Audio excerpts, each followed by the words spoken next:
The protest began at the Kallapadu coast in Mullaitivu this morning. Tamil National Alliance parliamentarians M.A. Sumantiran, Shanakyan Rasamanikam and S. Sridharan were among those who attended the protest. Black flags were hoisted on the fishing boats that set sail as a sign of protest.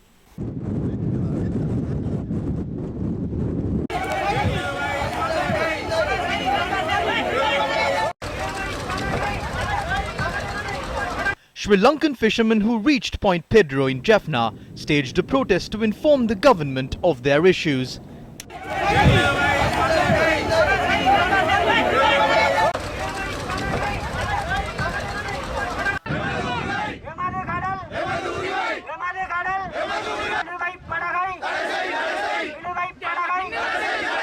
This procession that we started from Mullaitivu today is to draw attention of the world to the banned fishing method called the bottom trawling.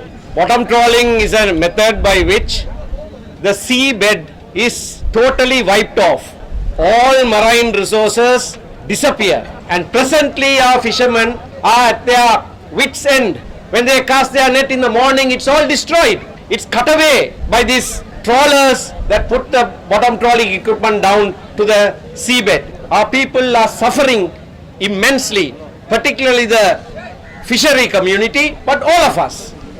Sri Lanka නීතියේ තියෙන නීතිය ගරු Douglas Devananda ගරු ඇමතිතුමා. We have to stage this protest today due to the failure of Minister of Fisheries Douglas Devananda to enforce the law. Sri Lanka does not have fertilizer, but the people in the north don't have fertilizer and they cannot engage in fishing as well. When Indian fishermen engage in fishing in our seas and take away all the fish, our fishermen lose their means of income.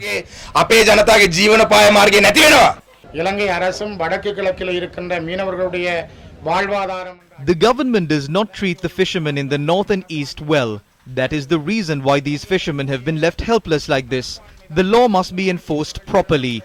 We need to hold discussions with our neighboring countries and maintain cordial relations with them. If we do that, our fishermen can engage in fishing without any fear. மேற்கொள்ளக்கூடியதாக இருக்கும். எங்கள் அரசாங்கத்தினாலோ The government, ministers of the government or the people with them cannot provide solutions to our problems. Those who are scared of India and are just listening to whatever India says don't provide us with any solutions. I would like to request the Chief Minister of Tamil Nadu to ask your fishermen not to destroy the marine resources of Sri Lankan fishermen. Stop it immediately. With the failure of authorities to prevent Indian fishermen from encroaching and fishing in the Sea of Sri Lanka, the illegal practice of bottom trawling used by these Indian fishermen continue to deplete our marine resources daily. Using this method for fishing destroys all marine life in the area. This increases the threat of parts of the Sea of Sri Lanka becoming dead zones. The repercussions caused due to illegal encroachment by Indian fishermen does not only affect fishermen in the north, but the entire economy of the nation.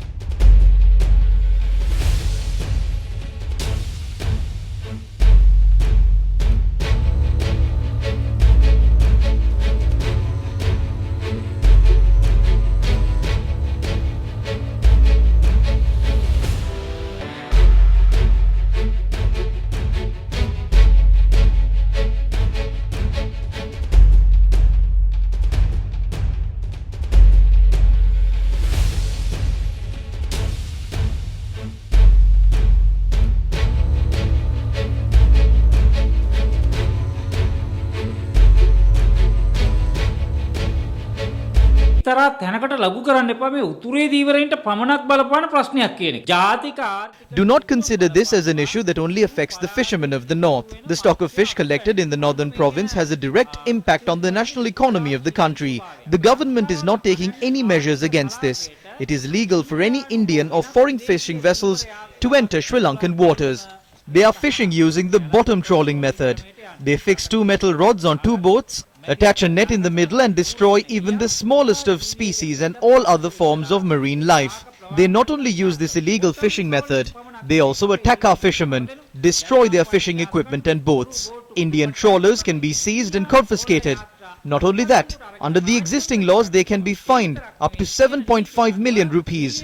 About 10,000 of these vessels encroach every month, and about 2 of these vessels are impounded and produced in court. As a percentage, the number of vessels impounded is only 0.3%. The leaders of our country cannot take a stern decision on this matter. This is an issue that affects the sovereignty and national security of our country. අපේ රටේ ස්වෛරී භාවය මේ රටේ ජාතික ආරක්ෂාව බලපාන ප්‍රශ්නයක්. The Hindu reports that the Fisheries Department in Tamil Nadu has taken steps to fine fishermen who cross the Indo-Sri Lanka maritime border. Close to 1.1 million Indian fishermen in Tamil Nadu use trawlers and fiber vessels to engage in fishing activities. How are Indian fishing vessels then entering the Sea of Sri Lanka?